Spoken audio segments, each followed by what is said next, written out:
आज हम लोग बात करने वाले हैं कि AIA PGT के लिए क्या पढ़ें और कैसे अपना टाइम मैनेजमेंट करें, कैसे अपने एंजाइटी दूर करें, जब एंजाइटी हो उस समय क्या करें और कौन सा टेस्ट पेपर अभी देने हैं, कौन से नहीं देने हैं, इन सब के बारे में डिटेल से बात करेंगे।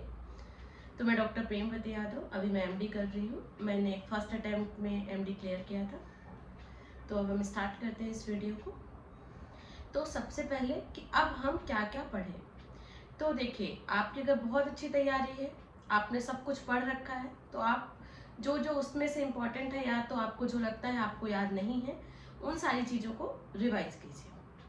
और जो लगता है बार बार आप भूल जाते हैं, जैसे ये बॉल है, इस पर स्टिकी नोट लगा के लिख दीजिए। उसमें आप वॉशरूम में बैठते होंगे, वहाँ पे लिख दीजिए। या फिर कई बार आपका अगर ज़्यादा टाइम किचन में रहता हो या आपकी खुद की क्लिनिक हो, तो वहाँ पे जो चीज़ें भी आप भूलते हैं, ऐसी जगह पे लिखें जहाँ पे आपको बार बार दिखती हो, जिससे क्या होगा वो आपको याद हो जाएंगी। ऐसा कर सकते हैं।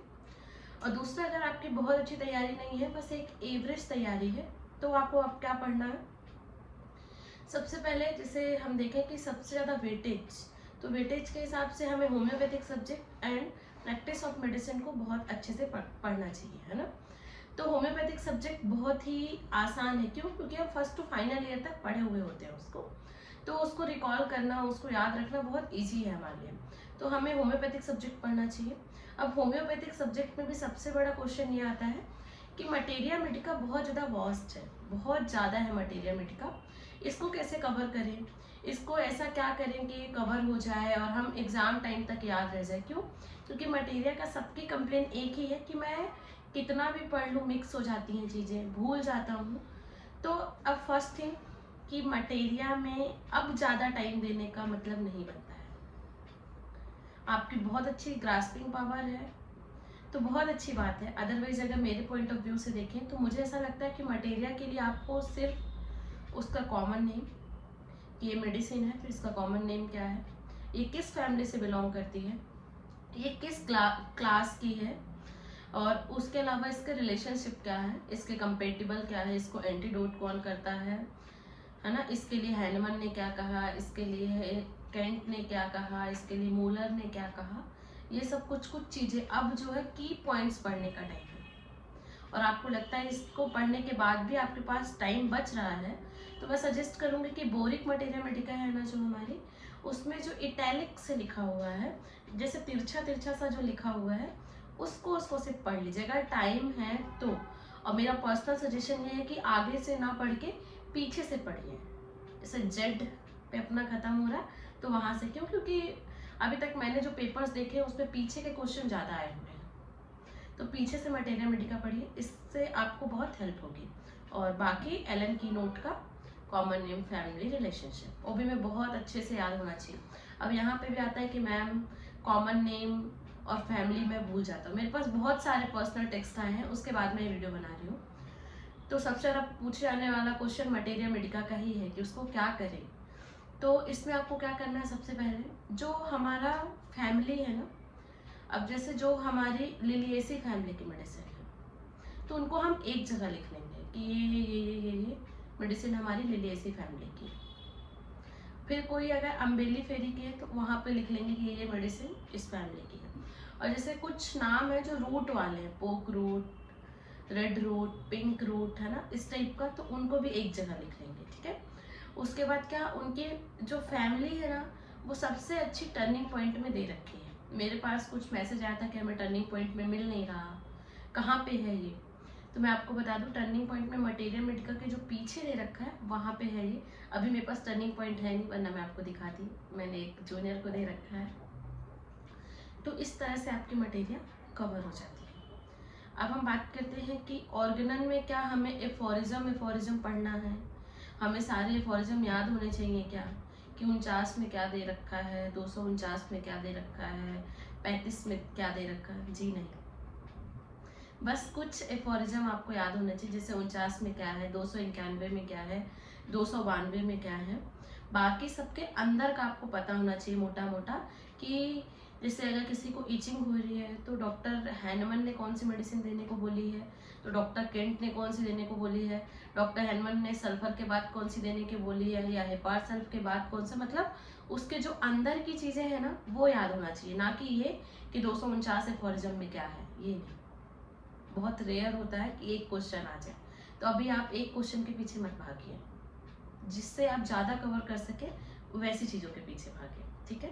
तो ऐसे हमारा ऑर्गेनम कवर हो जाता है। मैं एक चीज़ आप ऑर्गेनम के लिए बता दूँ, अगर आप ऑर्गेनम काफ़ी अच्छे से पढ़ते हैं ना तो इसमें निगेटिव मार्क के चांसेस बहुत कम हो जाते हैं कि आपका निगेटिव जाएगा। ऐसा बिल्कुल मुझे नहीं लगता कि निगेटिव जाता है, ठीक है।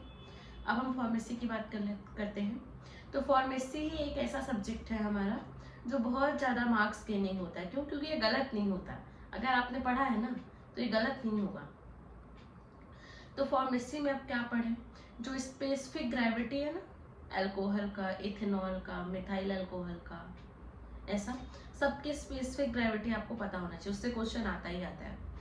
देखो पेपर मैं नहीं बना रही हूँ, मैं एक इन जनरल बात कर रही हूँ, है ना। तो ऐसा नहीं कि इसके अलावा आप कुछ मत पढ़ना, सब कुछ पढ़ना है, बट इनमें से क्वेश्चंस आते हैं, इसलिए मैं बोल रही हूँ कि इन चीज़ों को अब जरूर पढ़ना, क्योंकि अब याद करना जरूरी है और अब टाइम बहुत कम है, तो वो पढ़ना है आपको। इसके अलावा फार्मेसी और मटेरिया दोनों एक साथ होगी। क्यों? क्योंकि इसमें भी क्लास दे रखे हैं, और मटेरियल में हमें क्लास और फैमिली, इस तरह से उस मेडिसिन को आप यहाँ पे फार्मेसी में ही पढ़ेंगे कि ये मेडिसिन इस क्लास से है, ठीक है।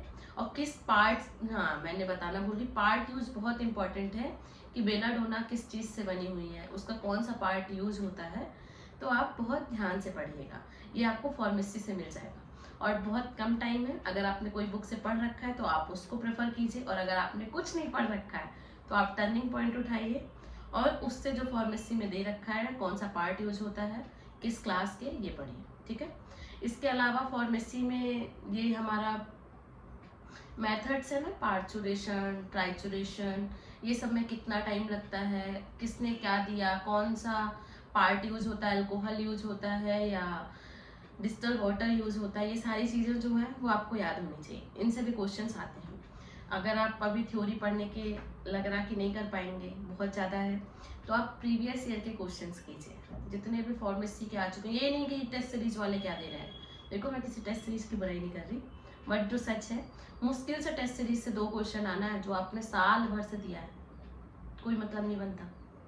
जो मेरा एक्सपीरियंस था, उसका लेवल भी बहुत हाई होता है।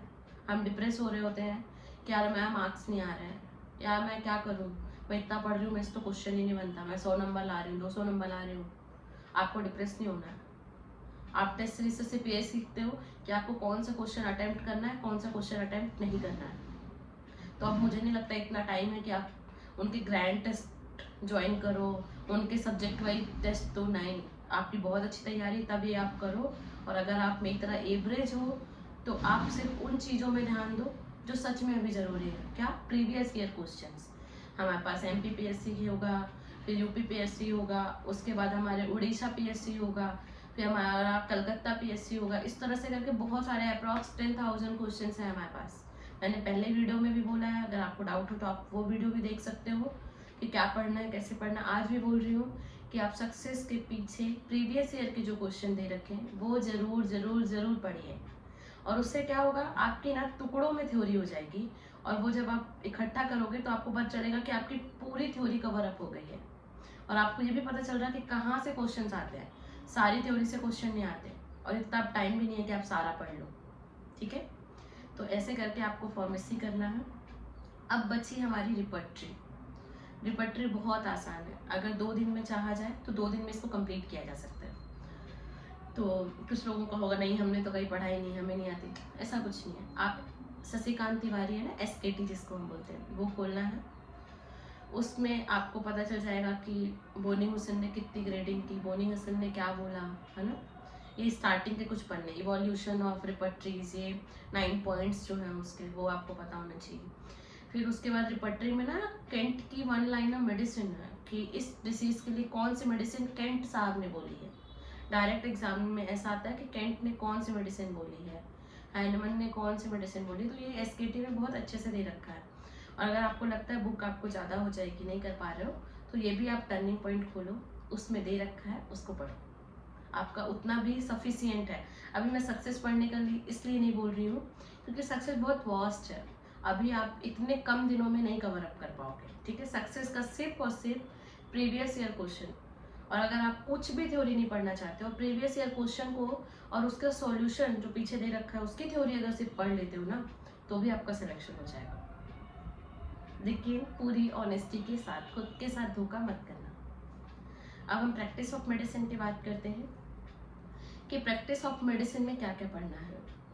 तो कौन कौन से टॉपिक से क्वेश्चंस आते हैं, जैसे रेस्पिरेटरी हो गया, कार्डियोवेस्कुलर सिस्टम, हमारा हार्ट वाला रीजन हमेशा क्वेश्चन आता है, जैसे ईसीजी से आता ही आता है, एमआई के क्वेश्चन आते ही हैं कि क्यूटी इलावेशन हो रहा तो क्या हो रहा, पी डाउन हो रहा तो क्या हो रहा, वेव जो है हमारे, है ना, तो ये आपको करना ही करना है। उसके बाद जो हमारा लीवर से रिलेटेड क्वेश्चंस हैं ये आते ही आते हैं।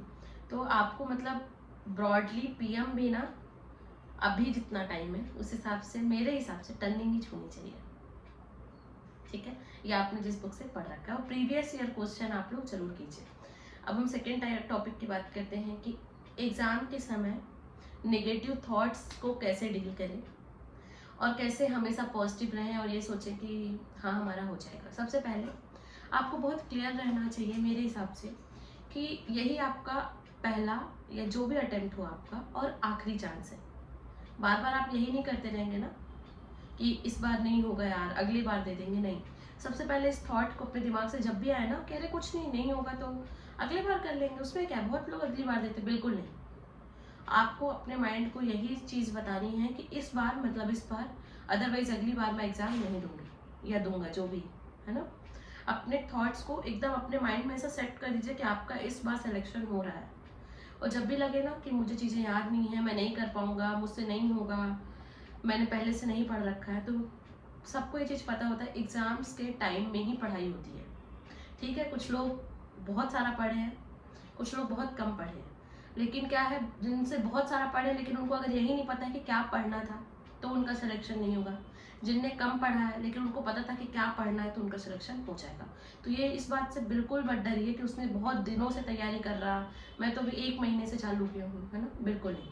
तो इसके लिए आपको क्या करना होगा, जो लोग भी आपके आसपास, आपके फ्रेंड सर्कल इनफैक्ट, उनसे आप दूर रहिए जो लोग आप भी पीजी का एग्जाम देने वाले हैं। इसका मतलब ये नहीं है कि आप कॉन्टेक्ट खत्म कर दीजिए, बस इतना सा कि उनसे एग्जाम के बारे में कोई बात मत कीजिए।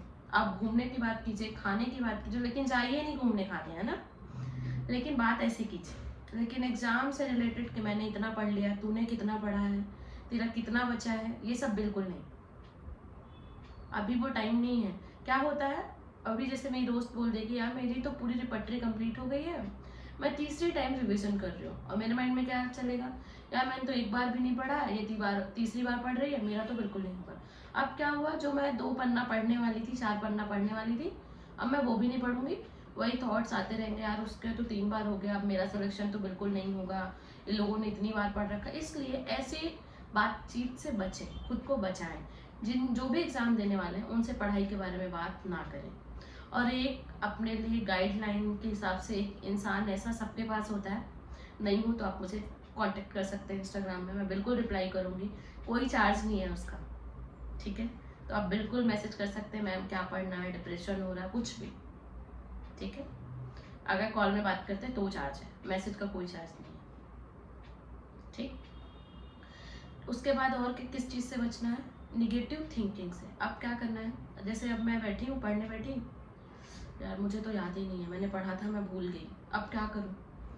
तो जैसे थॉट्स आए ना तो बहुत एंजाइटी होने लगी, क्यों, क्योंकि अब 1 महीने बाद एग्ज़ाम है, तो अब मुझे उल्टी गिनती चालू करना है, 10, फिर सांस ली मैंने गहरी, 9, फिर सांस ली, फिर 8, फिर सांस ली। तो इस तरह से क्या हो गया, आपकी एंजाइटी ना थोड़ा रिलीफ होगी। फिर क्या किया मैंने, थोड़ा सा वॉक कर लिया, लेकिन ऐसे टेबल में बैठ के सोचती नहीं रही कि यार मैंने पढ़ा नहीं है, मेरा नहीं होगा, नहीं, बिल्कुल होगा। अभी भी मैं बोल रही हूँ, इतना टाइम है कि आप सिलेक्शन ले सकते हैं, ठीक है। पहले भी मैंने बोला, अभी भी, बस क्वालिटी वाली चीज़ों को पढ़ना है, ना कि क्वांटिटी को, ठीक है। ये हो गया निगेटिव थॉट्स। अब रात में क्या होता है, कई बार नींद नहीं आ रही है, ये बहुत कॉमन देखने को मिल रहा है मुझे कि मुझे ना नींद नहीं आती, मुझे इतनी ज़्यादा एंजाइटी बढ़ जाती है कि नींद नहीं आ रही है, तो रिक्वेस्ट करूँगी कभी भी स्लीपिंग पिल्स मत लीजिएगा, वो बहुत हार्मफुल है। मैंने अपने सामने देखा है, पिछली बार जब मैं एग्ज़ाम दे रही थी, तो बिल्कुल मत लीजिएगा, ठीक। तो इसके लिए आप क्या करें कि नींद आने लगी, तो सबसे पहले तो आपका एक रूटीन फिक्स होना चाहिए कि आपको 11 बजे या 1 बजे, अगर आप नाइट तक ज़्यादा जागते 2 बजे, जो भी आपका टाइम है XYZ, तो उस टाइम पे सोने जाना ही जाना है। फ़ोन नहीं चलाना है, जितना मिनिमम यूज़ करेंगे उतना अच्छा है आपके सक्सेस के लिए। और अगर नींद नहीं आ रही ना, तो सबसे पहले रिलैक्स कपड़े पहने, एकदम रिलैक्स, है ना। और उसके बाद घुटने तक पैर धोइए, जो हमारा सोल होता है ना, तलवा जिसको हम बोलते हैं, उस पर घी या तेल की मसाज कीजिए, ठीक है। और आप जिस भी भगवान को, अल्लाह को, ईसा को, जिसको भी मानते हो, उनका नाम लेते रहिए आँख बंद करके। कुछ देर बाद आपको पता भी नहीं चलेगा और आपको नींद आ जाएगी। ये लग रहा होगा ये तो फिलॉसफी नहीं, ये चीज़ सच है। मुझे भी नींद नहीं आती थी, एंजाइटी होती थी, तो मैंने ये सारी चीज़ें की हैं जो मैं आपको बता रही हूँ, ठीक है। ये हो गया। अब हम बात करते हैं कि एग्ज़ाम में टाइम मैनेजमेंट और निगेटिव मार्किंग से कैसे बचना है। तो सबसे पहले जब आपको लगे ना कि मुझे क्वेश्चन, सबसे पहला राउंड जो आपको लेना है, उन्हीं क्वेश्चंस को अटेम्प्ट करना है जो आपको सच में आता है। आप 100% कॉन्फिडेंस है कि हाँ ये आपको आता है। और ये आपको कॉन्फिडेंस आएगा कैसे? आप अगर अभी से क्वेश्चन प्रैक्टिस करना चालू कर देते हैं, जो भी प्रीवियस ईयर का आप क्वेश्चन उठाइए, जहाँ पे भी आपके पास हो, टेबल चेयर में 9 से 11 का टाइम बैठिए। क्यों? क्योंकि ऑलमोस्ट जो एग्जाम का टाइमिंग होगा ना, वो 9 से 11 का ही होगा। तो आपको आदत होना चाहिए सबसे पहले टेबल चेयर में बैठने की 2 घंटे, बिना वॉशरूम गए, बिना फ़ोन चलाए, बिना कुछ भी की। और उस पेपर का भले एक क्वेश्चन भी ना बन रहा हो, लेकिन जब तक कि आप अंत तक क्वेश्चन को टच नहीं कर लेते, जैसा कि आप एग्जाम में देने वाले हैं, तब तक आंसर नहीं देखेंगे आप। ये अपने साथ इस कॉन्फिडेंस के साथ आपको टेबल चेयर में बैठना है कि आप एग्जाम के लिए बैठे हैं, ठीक है, कि आपका क्वेश्चन पेपर और एग्जाम में आया है। बीच में चीटिंग नहीं करनी है, नो धोखा। फिर आपको 1 से 120 तक की गिनती लिख लेनी है, उसका जो भी आंसर है A, C, जो आपको लग रहा है वो वैसा लिखते जाना है। फिर लास्ट में आपको उसको काउंट करना है। तो उससे क्या होगा, आपको आइडिया लगने लगेगा। 10 दिन ऐसा करेंगे तो आपको पता चलेगा कि ऐसा क्वेश्चन मैं उठाती हूँ या करती हूँ तो मेरा निगेटिव हो जाता है, ऐसे क्वेश्चंस करती हूँ तो मेरा ये सही जाता है। मतलब आप ऑटोमेटिक जब आप प्रैक्टिस करोगे ना क्वेश्चन सेट की, तो आपको पता चलने लगेगा कि एग्जाम टाइम तक अभी इतना टाइम है कि कौन से क्वेश्चंस करने हैं, कौन से क्वेश्चंस नहीं करने हैं, ठीक है। ये आपको बहुत हेल्पफुल करेगा मार्क्स बढ़ाने में और निगेटिव से बचने में। क्यों? क्योंकि अगर आप 60 क्वेश्चन करके 240 नंबर ला रहे हो, वहीं आप 90 अटेम्प्ट कर रहे हो ना, और 30 गलत हो गया तो 240 से 210 में आ गए हो आप। ये चीज़ याद रखना। ज़्यादा क्वेश्चन अटेम्प्ट करना मैटर नहीं करता, सही क्वेश्चन अटेम्प्ट करना मैटर करता है। और ये आपको सिर्फ और सिर्फ प्रैक्टिस से आएगा। आप जितने ज़्यादा क्वेश्चन सेट्स लगाओगे बिना आंसर देखे, तो आपको पता चलने लगेगा कौन से क्वेश्चंस करने हैं, कौन से नहीं करने हैं, ठीक है। और टाइम मैनेजमेंट की बात रही, तो पहले वो क्वेश्चंस करें जो आपको आता है। हमने फर्स्ट राउंड में अटेम्प्ट कर लिया। सेकेंड राउंड में हमने उनको एक मार्किंग के लिए रहता है सिस्टम में, जब आप कंप्यूटर में एग्जाम देंगे ना, ग्रीन कलर का या रेड कलर का, कि आपको इन क्वेश्चंस को दोबारा देखना है।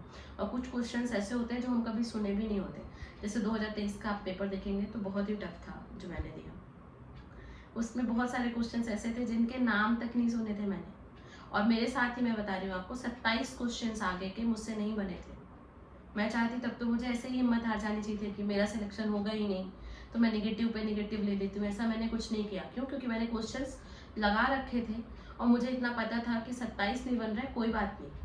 और ऐसा नहीं कि सिर्फ 27 ही नहीं बने, है ना, अंदर के भी बहुत सारे क्वेश्चंस थे जो मुझसे नहीं बने। लेकिन स्टार्टिंग में फर्स्ट से 27 नंबर तक मुझे कुछ नहीं आया, एक क्वेश्चंस भी नहीं बने। और ये एकदम ट्रुथ है। तो बिल्कुल भी नहीं घबराना, एकदम नॉर्मल रहना। और ये नॉर्मल तभी रह पाएंगे आप जब पहले क्वेश्चन लगाए होंगे। तो क्वेश्चंस की प्रैक्टिस कीजिए, एकदम ऑनेस्टी के साथ बैठिए, अपने आप को एनालाइज कीजिए कि क्या करना है क्या नहीं करना। आपको अभी इतना टाइम है कि आप तब तक कर लेंगे। अब ये मत, कुछ लोग बोलेंगे यार मैं क्या क्वेश्चन लगाऊँ, मुझे तो थ्योरी ही नहीं आती। कोई बात नहीं भाई, एग्जाम में कौन सी आ जाएगी, तो कम से कम ऐसा पढ़ो जो काम आए और सच में तुम्हारा हो जाए। वो पढ़ो, नहीं बना फिर सॉल्यूशन खोला, पूरा करने के बाद लेकिन फिर उसको पढ़ा, बिल्कुल एग्जाम में हो जाएगा तुम्हारा, ठीक है। तो all the best to everyone. खूब अच्छे से पढ़िए, खूब पानी पीजिए क्योंकि गर्मी बहुत ज़्यादा है। जितना ज़्यादा हाइड्रेटेड रहेंगे उतना मन लगेगा। फ्रूट्स ज़रूर खाइए, बाहर की चीज़ों से बचिए। और आसपास जो लोग भी पीजी की तैयारी कर रहे हैं उनसे पढ़ाई के बारे में बिल्कुल डिस्कशन मत कीजिए। और एग्ज़ाम के एक दिन पहले भी बिल्कुल डिसीजन या डिस्कशन मत कीजिएगा। हो सके तो अकेले एग्ज़ाम देने जाइए या ऐसा इंसान के साथ जाइए जो एग्ज़ाम ना दे रहा हो। कोई भी दिक्कत हो एग्ज़ाम से रिलेटेड आप मुझे इंस्टाग्राम पे बिल्कुल मैसेज कर सकते हैं। फॉलो करने की भी ज़रूरत नहीं है, मैं रिप्लाई करूँगी। Dr.Premvati यादव, ठीक है। आप मुझे ज़्यादा दिक्कत हो रही है तो यूट्यूब पे भी मैसेज कर सकते हैं। मेरा नंबर है 7415107494। इस पर आप मुझे व्हाट्सअप कर सकते हैं। बस एक चीज़, कॉल करेंगे तो उसका चार्ज है, तो कॉल ना करें, क्यों टाइम वेस्ट करना है, मेरा भी और अपना भी, है ना। तो अच्छे से पढ़िए, ऑल द बेस्ट, और आपसे हो जाएगा, इस चीज़ को याद रखिए। Thank you.